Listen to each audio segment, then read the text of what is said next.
I'd like to thank you all for coming. Before we start off, I think we should just remember two great members of the society over the years.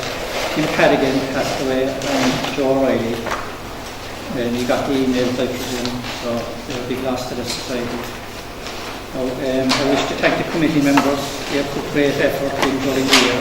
As you know, we serve 20 each year and we have the conference.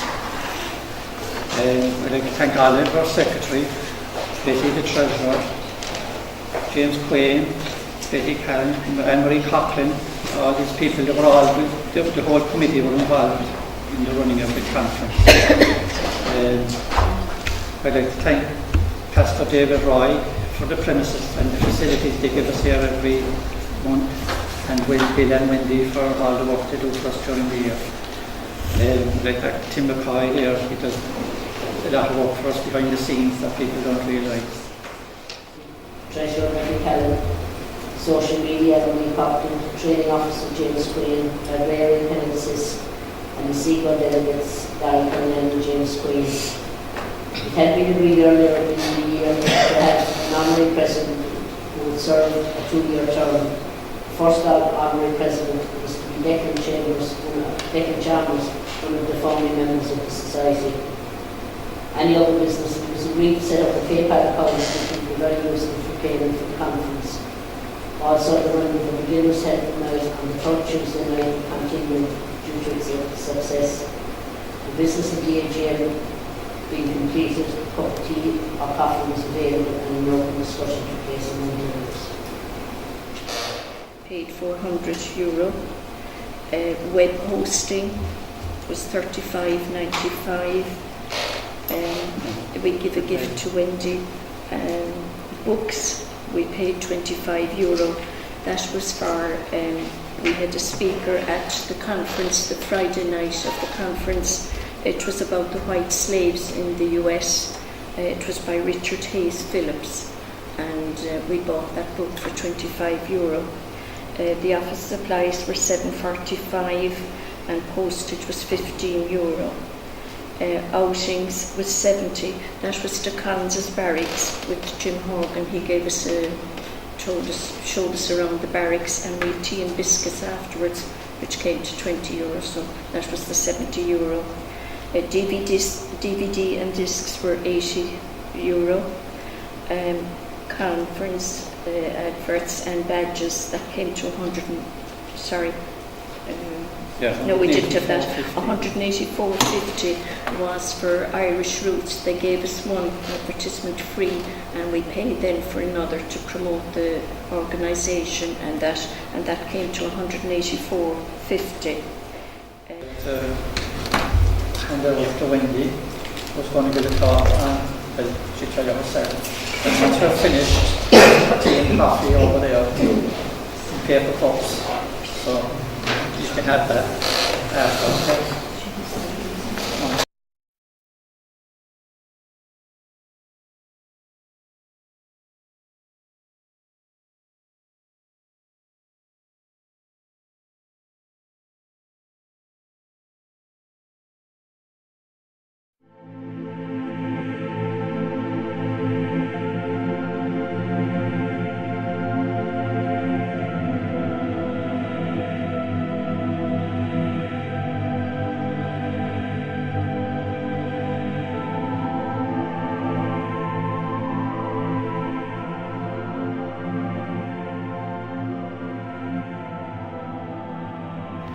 I hope you can all hear me.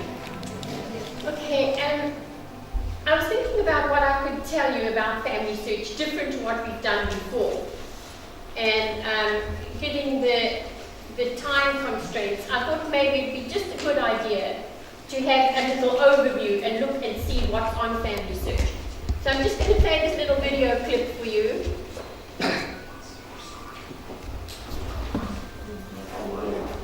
Can you hear it?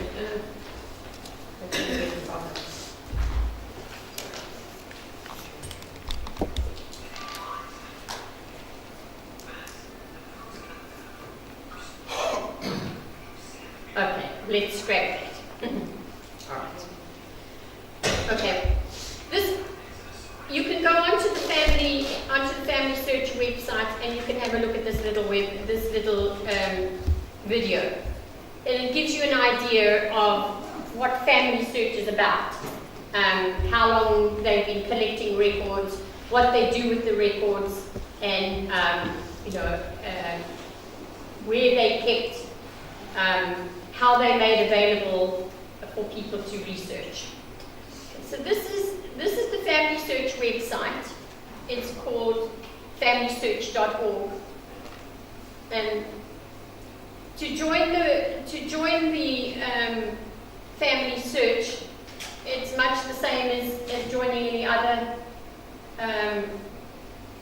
web thing. You have a password, a username and a password, and that just gets you into the website.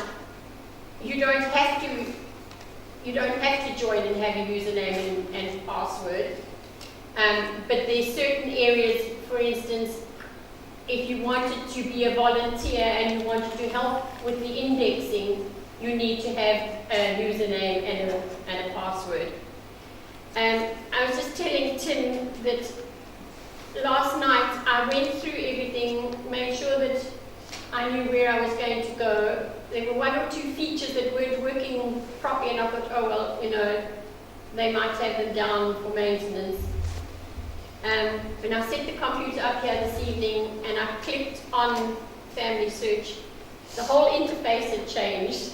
It was a little bit disconcerting, because normally up the top of the banner there, if you can see up the top here, there's usually some tabs along the top here.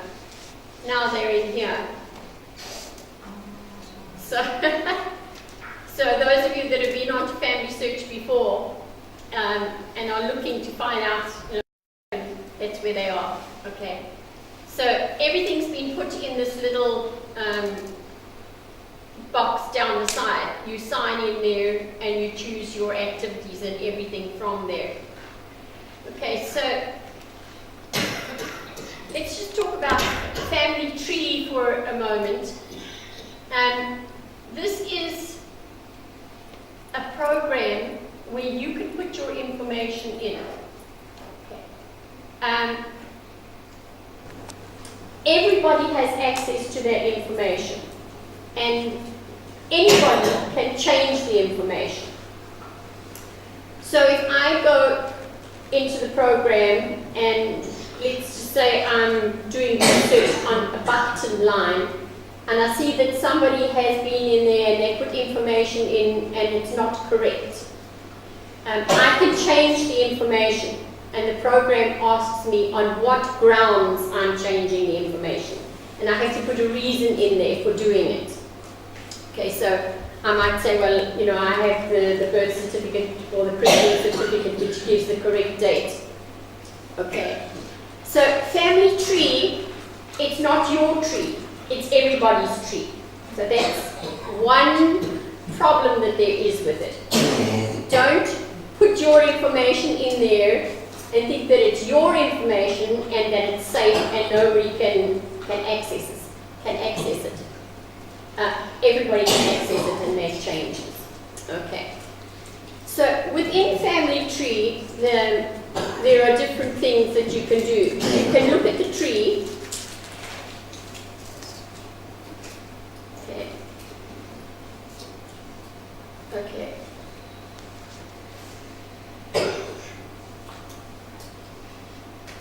Eventually.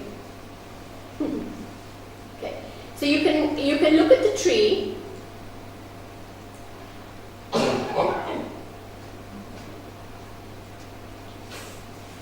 And it looks like this. If there's information about yourself and your children or your parents, those of you whose parents are still living, if the people are still living, only you can see that information. So if I went into Doris's tree, I wouldn't be able to see any information about living people in her tree. I'd only be able to see deceased people. Okay. So that's to do with data protection rules. Okay, so, and also it just makes you feel better about not the whole world being able to see your personal information. If you hover over it, you see that the children appear, and you can just click on and get a list of the children. Each one you can go into and look at them individually. So that's just family. That's your family tree. And within family tree, I'm just going to go back here a moment.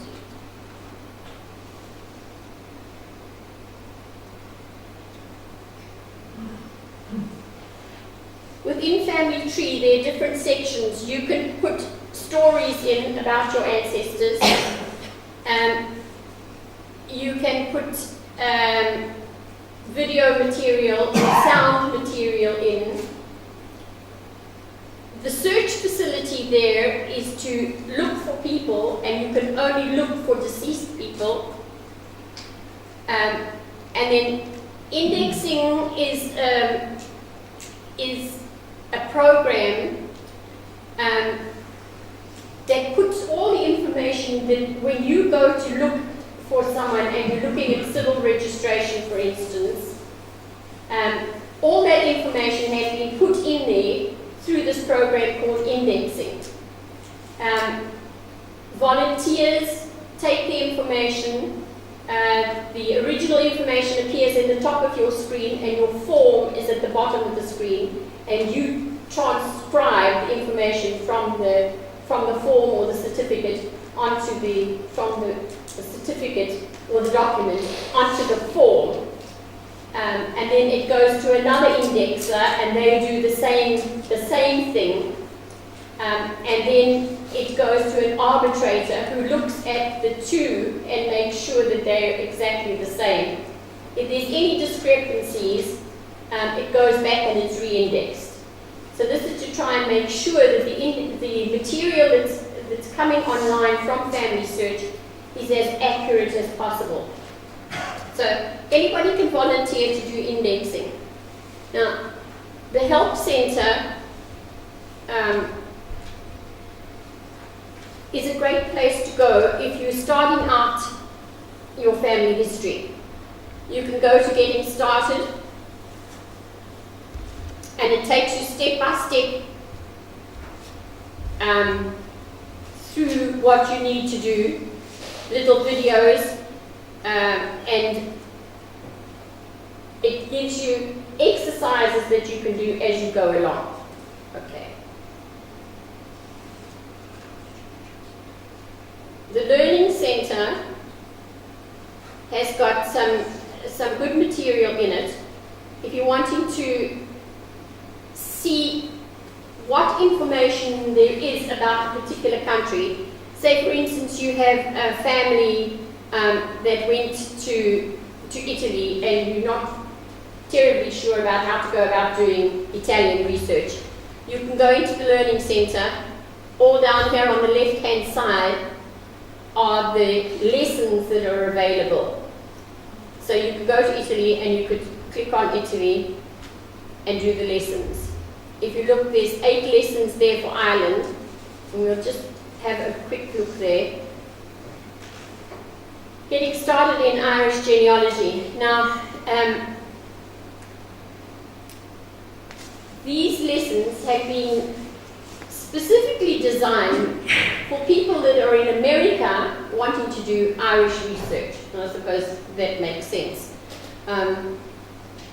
Or people that are outside of Ireland wanting to do research in Ireland.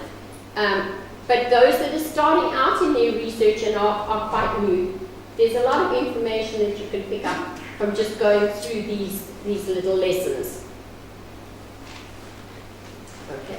So the lessons are in the format, each one tells you how long it is, and it tells you that there's video material and slides. And each lesson, I'll just click on this one, each lesson has then got a handout that's in a PDF format. So if you click on view the lesson,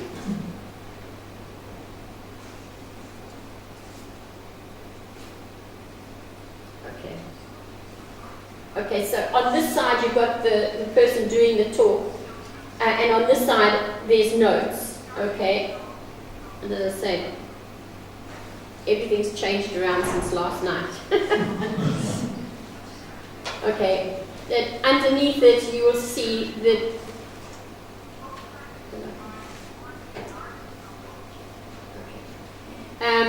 it gives what's included in the lesson material, and then each lesson it gives you whether there's a PDF that you can print off at the end of it to just go through your notes.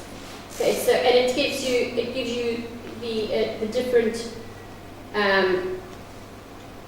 things that are covered in each lesson. Okay.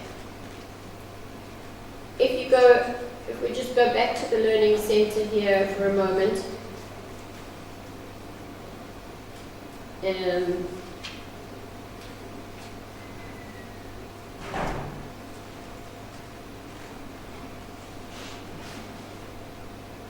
So up at the top here, we've got, this is in the Help Center, we've got these different areas that we can go to, getting started, the Learning Center, and then the Research Wiki. Now, the Research Wiki is really an important place to go to look for information. The wiki works much like any other Wikipedia on the internet. You can contribute material to the wiki. If there's something in there that isn't correct, you can make a correction. A little while ago, when they first brought up civil registration, one of the things that they said about Irish civil registration was that instead of saying that the non-Catholic marriages were registered from 1845, they said that the Protestant marriages were registered from 1845. And so I went in and made that little correction, and within 24 hours they had sent me back a letter thanking me for making the correction and welcoming me to the wiki, and would I like to contribute further. And so anybody that would like to contribute to the wiki and make research for Ireland a little bit easier, you just go on there and it just helps you. It's all set out for you as to how you can do it. And down the side here, it tells you getting started. So if you're new to the wiki tools, how to find an ancestor, to browse by country, and this is an interesting one for you to look at. If you browse by country, all the countries are in alphabetical order, and you can either just click on the eyes or whatever country you want to. We'll just stick with Ireland for this evening. Okay. It gives you an introduction and it breaks it down into the areas. It tells you about the counties. If you click on each county, it will tell you what's available for those particular counties. So all the topics are down here on the left-hand side.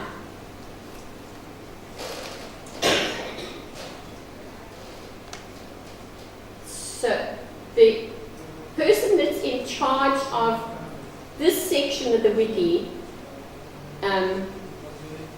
is American, and she's a very nice person and knows a huge amount about Ireland and about Irish research.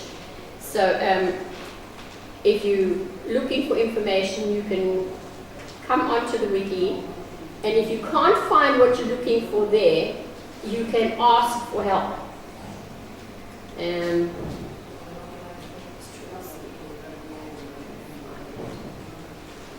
There's research forums, and there's research outlines that help you. So those that are new, the wiki is a good place to go. Just looking at some of the content on the left-hand side, immigration, parish research, probate.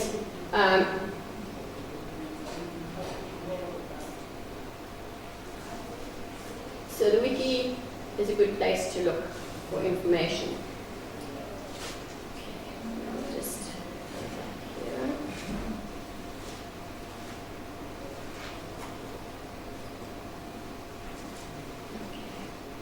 There's one thing I need to talk to you about, and I'm not quite sure where it is, because I said it moved from last night.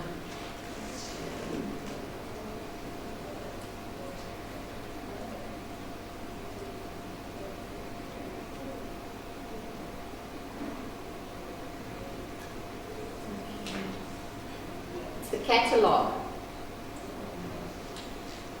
Yeah.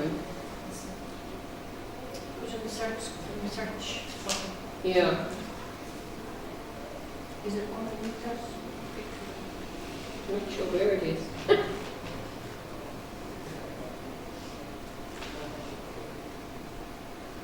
And for some reason, my screen doesn't seem to be the size that it should be. Use the scroll bar on the right hand side, just move around that screen if it's on that screen. Sorry? The scroll bar on the right hand side, is not down, if it's down further. No, the one on the right, the extreme right there, look there. Oh, that's the Yeah, other but side. I Okay. wanted to get to the other side of this side, and it doesn't want to go over there. I think you have to press the lines again. Sorry? You know the three lines there that you press to get the, yeah, press that again. There you go. And then use the scroll bar on the right. And go underneath them. Okay, but it's not, yeah. No. Not there. Is it in search, no? You just missed the search there. Oh, I missed it, did I? You just missed it. There, There, stop. there you are. Go into In the middle. search there. Yes, but I think that is if you're wanting to search, if you're wanting to do a search in family search. Just do a search. Yeah. So if you were wanting to do a historical search, or you were wanting to look for a particular person, you would click on that button that says search. I don't know what they've done with the catalogue.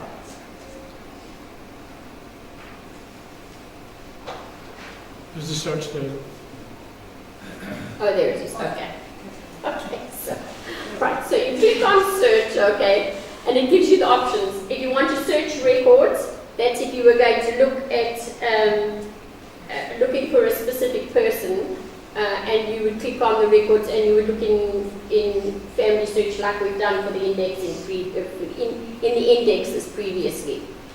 The genealogies, about 20 years ago, all the members of the LDS Church were asked to submit 4 generations, and it was in a pedigree form, so the generations were linked.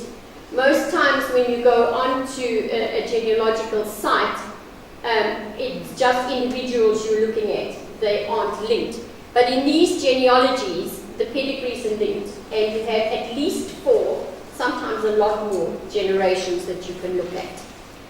Okay. The catalogue is something that I want to talk to you about tonight, because there's just so much information that you can find in the catalogue. Sometimes people will ask me if such and such a parish, if the records are online, and I don't know, because I just can't remember all these things. The place to look is in the catalogue. So the catalogue is broken down into different sections. It's broken down into places. And if you were looking for something, let's say for instance you were looking for records for Macroom. Okay, you just put in Macroom. Immediately underneath, can you see there it comes up with the standard, okay? And the way that the records are designed is that it's the biggest area first geographically, so it would be the country, and then it would be the province or the county, and then it would be the town or the townland. So if you click on the standard, it will then look for what you're looking for, and it will bring up all the records that Family Search has, and it will bring up all the records that you can find in the catalogue. So if you click on the standard, it will then look for what you're looking for, and it will bring up all the records that Family Search has, and it will bring up all the records that you can find in the catalogue. So if you click on the standard, it will then look for what you're looking for, and it will bring up all the records that Family Search has, for Macru. Okay? And you can do that with any parish or town lands, and it will bring up whatever record Family Search has for that area. So if there are parish records there, that's where you'll find them. Okay? Census records, poorhouse law, okay, that's where you find them.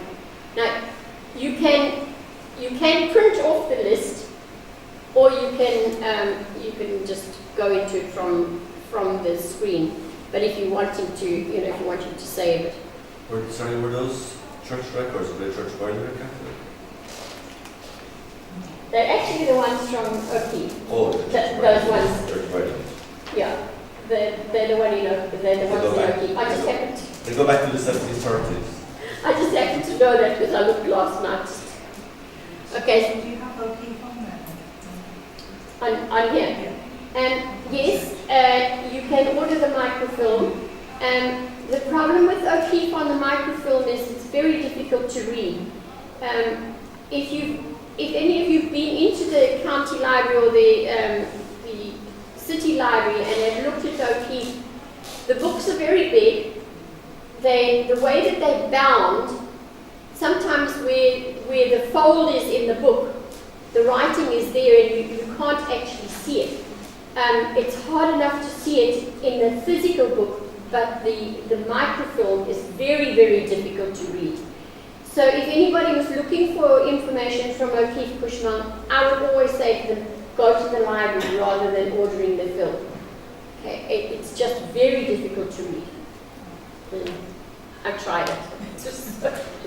Okay. If you're interested in a particular surname, you can type the surname in. Let's just pick a surname out of our heads. Let's just put it in the Whitehead. Okay. No, that's not what I asked. Sorry, I'm still on places. Let's take that out, otherwise it's going to search that place for the surname. Okay. It's going to come up now with a whole list of books or documents relating to the surname Whitehead, and you just have to trawl through them. There's 188 results there, and if that's what you're looking for, you just have to trawl through them and see what it is that you're actually looking for. If you know the title of a book and you want to look for a title, you can put the title in. So if you wanted to put in O'Keefe Cushman, you can put that in and it would come up. If you know the author and you wanted to put that in, so let's put in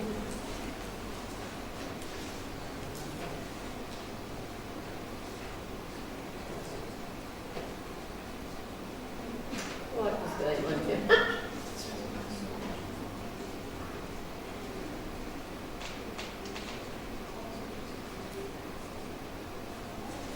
We'll put in Albert Casey. Okay, so there it tells you that there's actually 8 titles there, 8 documents or books that Albert Casey has written. So you can just have a look. Amongst them is O'Keefe Cushman. Okay. In case you're as ignorant as me and thought that that was the only one that he'd written. Okay. So you can put the author's name in. You can put subject in. If you wanted to put in Irish immigration, you could put that in.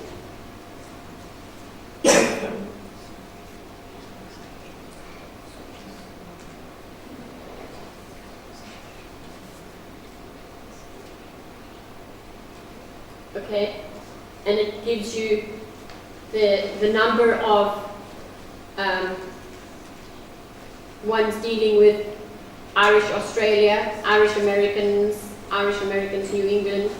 Okay, so you just click on it and it opens up then the ones that you're looking for. Okay, just click on it and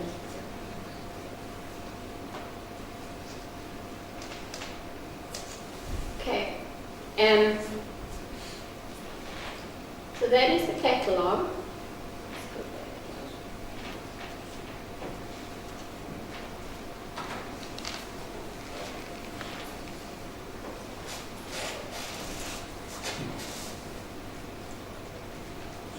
The books are in a separate section. There are 150,000 books that have been digitized and are available that you can look at them online. Now, this is where I got to last night and came unstuck because the digitized, they said that they were there, but when I clicked on them, they weren't there. So I thought, okay, well, that's where they're working, but basically working on the whole site. Okay.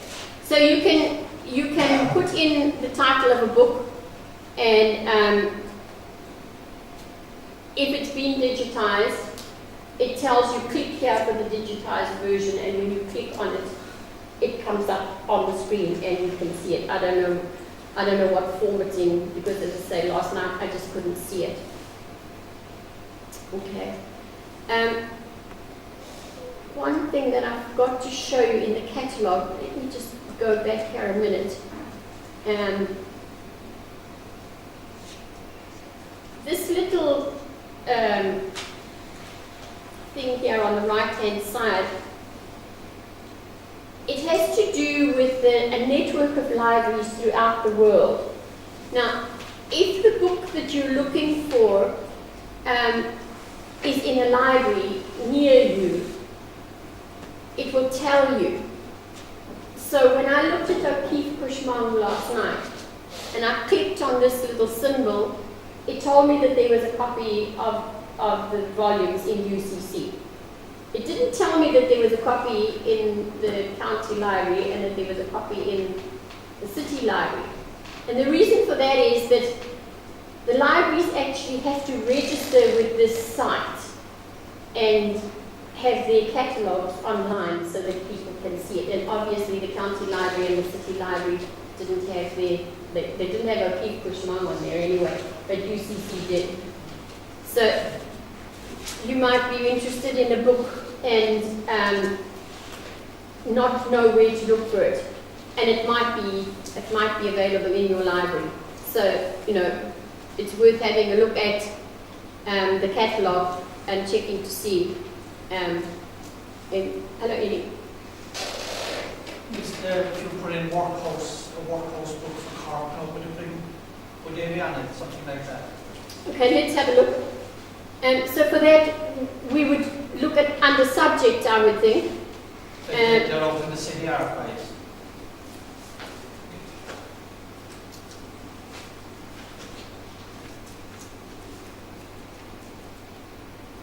Let's just.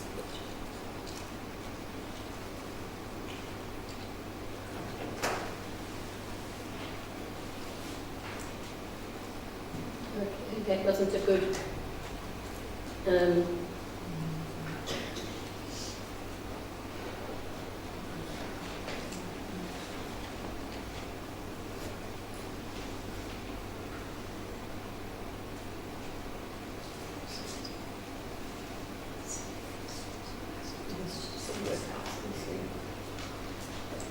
Okay, so telling you that the only one that they have there is the Louth Union Workhouse. That's the only one that is available on Family Search. Okay, It's like poorhouse. Poorhouse, okay. I came up with an connection with home.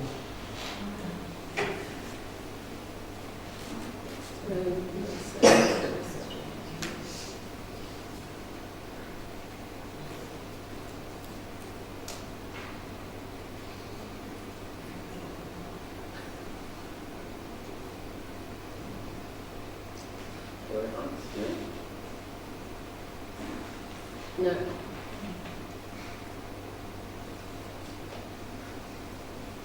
got two separate words, one that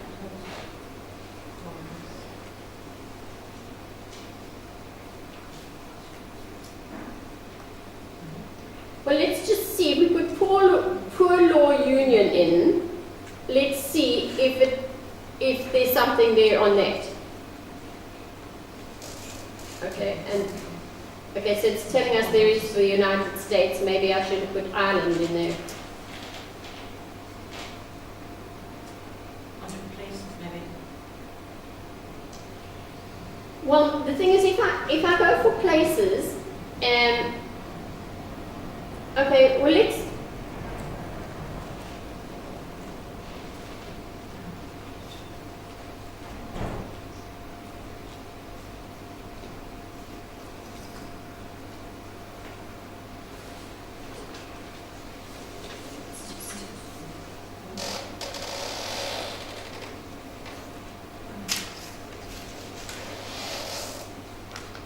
So this is going to give me all the records that are there for Cork Island. So you can just go through and have a look and see what's available. Okay. So the catalogue is a huge amount of material to go through and to look at. But if you're looking for something and you want to know if there's a parish record for a particular place, the catalogue is the place to go to look for it. Okay. And then I have to sound a word of caution. Okay. Catalogers are not genealogists. Catalogers are a strange bunch of people, and they do things in a strange way. So, if what you're looking for isn't where you would expect it to be, just think outside the box and think, well, what else could it be under? Okay. If you're looking for probate records and they're not where you think they should be, what else could it be under? Think of some other words that you could put into your search box to describe what you're looking for, in other words. So, yeah, as you can see, just looking at what there is there for Cork, there's just a huge amount. Okay. Some of it is books, some of it is documents, some of it is on microfilm. Eddie? Is there, there was one in the portals there.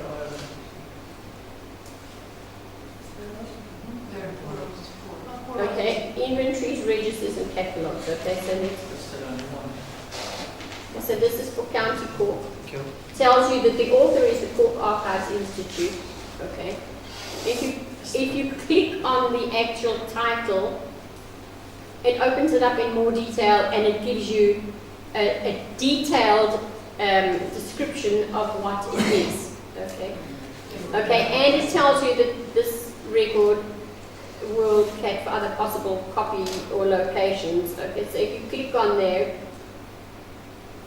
this is what it looks like when you open it up.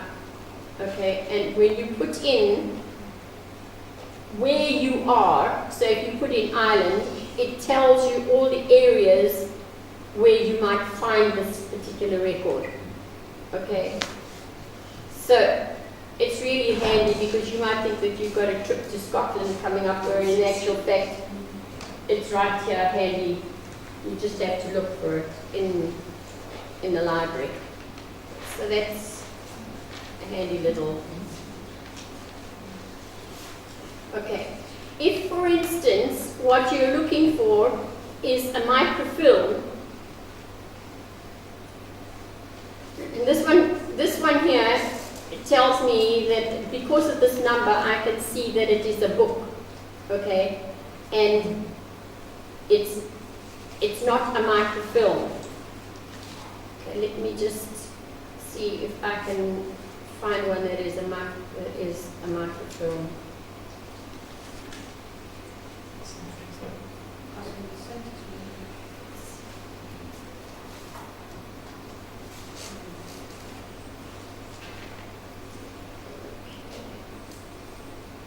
Let's just have a look at this one here.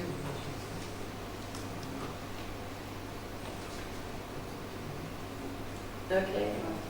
So when you read the description, it tells you what is on the film. It tells you what it's about. What tells you that one roll of microfilm.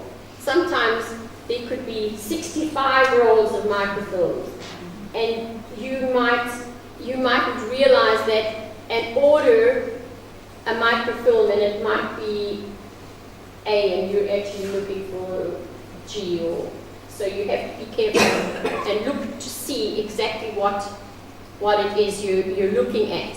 Okay, it tells you what's contained on the microfilm. Let me just go back.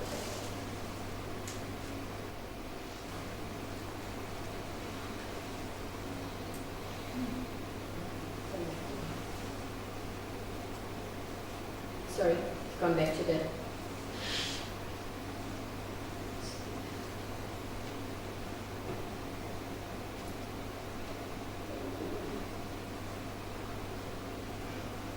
Okay.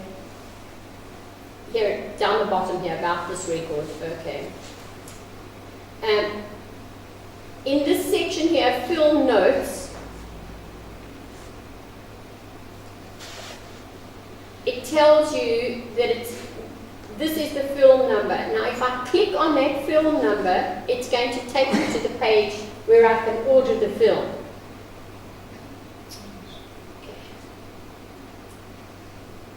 Okay. And this is what it looks like. Because I'm signed in, all my details are there. It knows where I live, and so it's telling me that Cork is my family history centre. If I wanted to change it, if I was going to my sister for a couple of months and I wanted to change it, I could change that to her family history centre. The film would be sent there.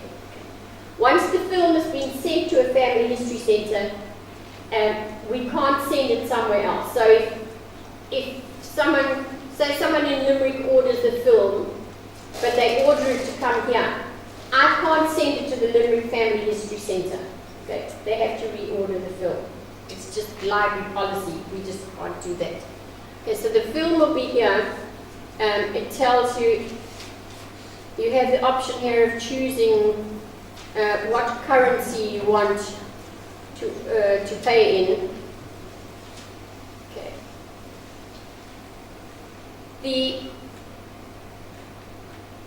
This cost just covers the postage backwards and forwards.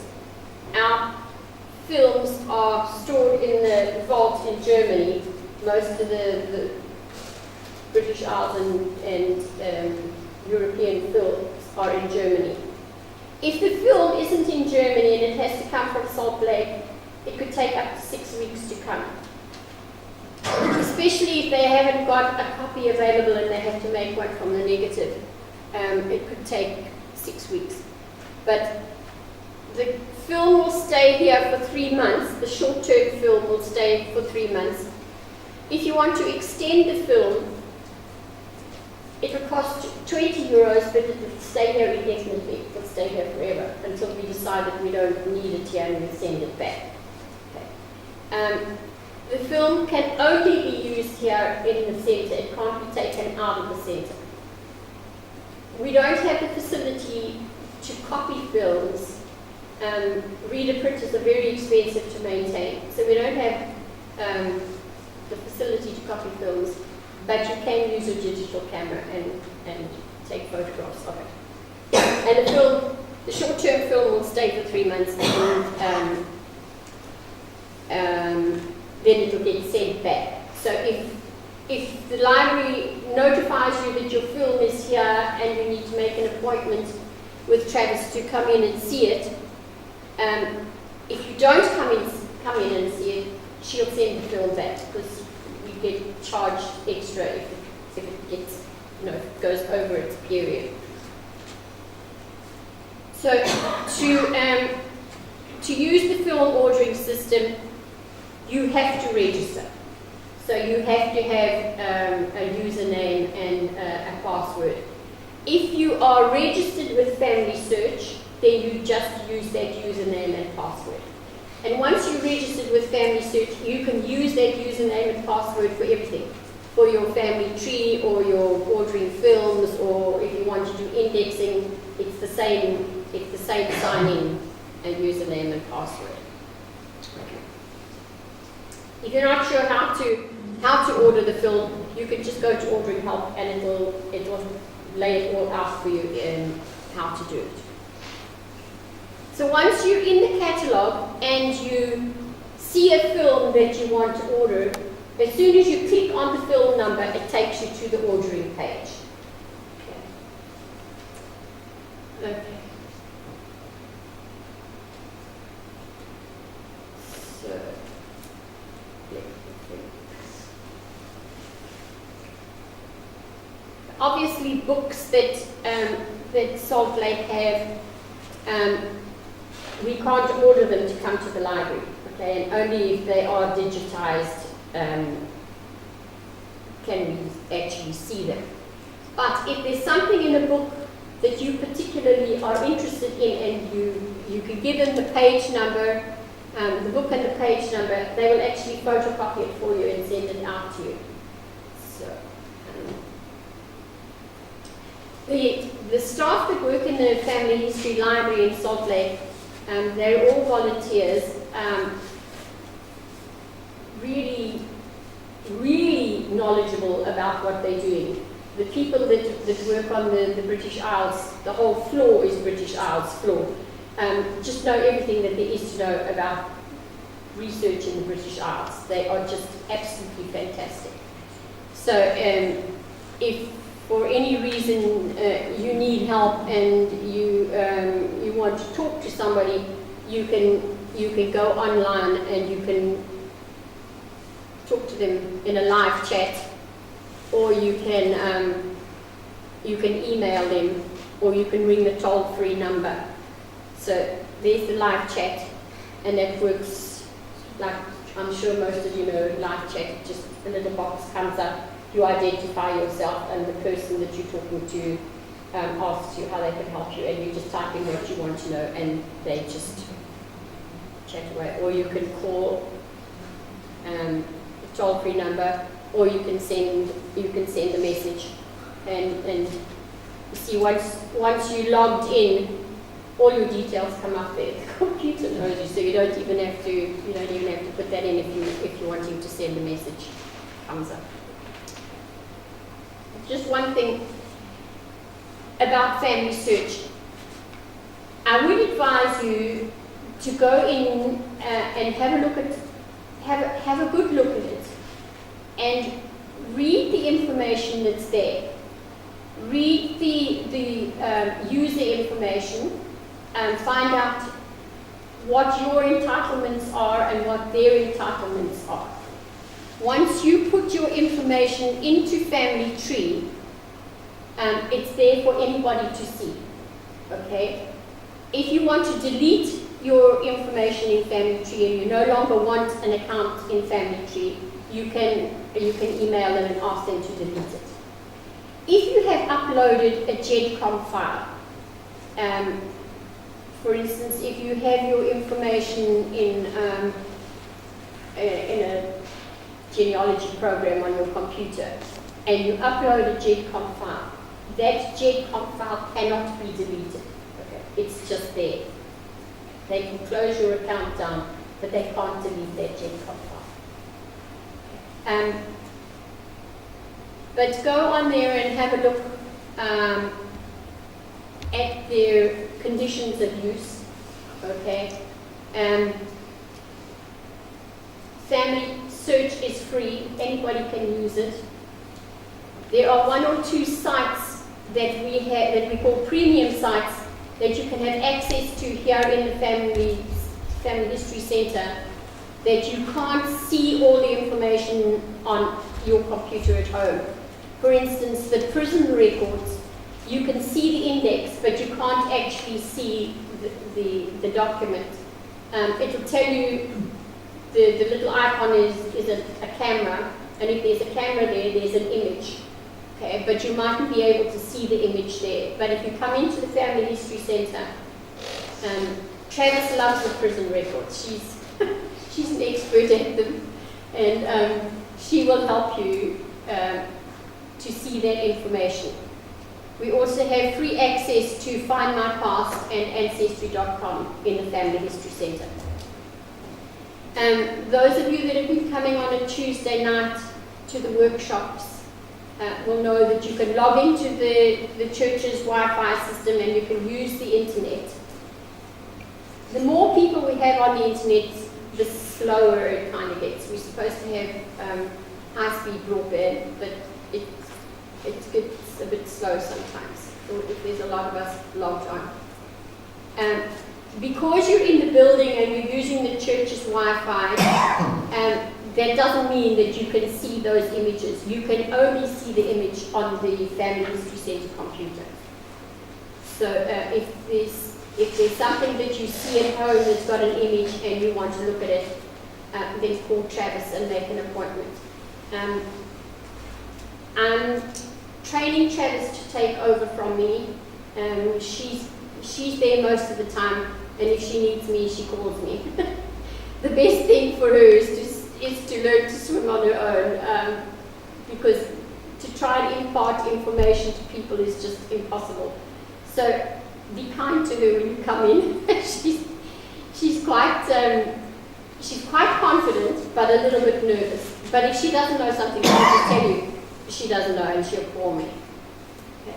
I'm not there all the time. I'll come in if she's got a few people coming in, or if she's got somebody coming in that she's not sure of how to handle, then she'll call me and I come in to help her.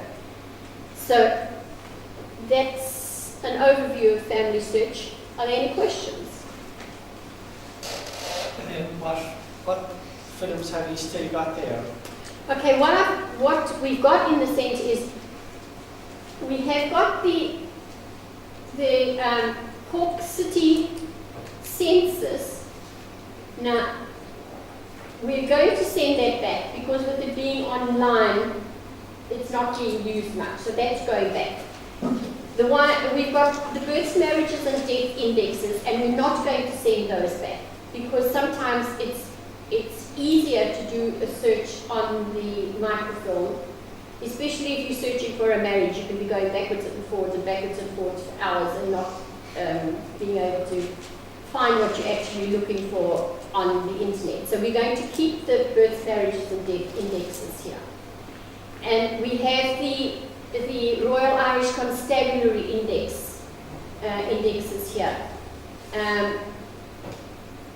There is one film missing that Travis is going to order to keep in the centre, but the others Jim Hurley ordered for us several years ago, and we'll keep them here.